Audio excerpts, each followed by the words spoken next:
అని పెద్దవాళ్ళు చెప్పేది. ఆరోగ్యమే మహాభాగ్యం. ఇలా తాగి చెడిపోవడం వల్ల వీళ్ళకి ఏమొస్తుందని చెప్పండి.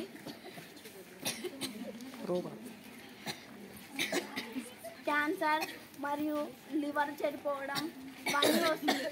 ఎంతోమంది పేదవాళ్ళు చదువుకోమని వాళ్ళ తల్లిదండ్రులు పిల్లల్ని పంపిస్తే ఇలా చదువుకోకుండా ఈ మగవాళ్ళు ఆడవాళ్ళు సిగరెట్లు తాగుతూ గుట్కాలు తింటూ ఇలా చేయడం వల్ల ప్రాణ నష్టాలు జరుగుతున్నాయి. వాళ్ళు ఎంత బాధపడుతున్నారో వీళ్ళకి ఏం తెలుసు. అందుకని రేపటి నుంచి మీరు కూడా అలాగే తాగుతారా? చెప్పండి, మీరు కూడా ఇలాగే తింటారా? చదువుకుంటారా లేకపోతే వీళ్ళలాగా గుట్కాలు సిగరెట్లు తాగుతూ ఉంటారా? పెద్దవాళ్ళు ఏమని చెప్పారు?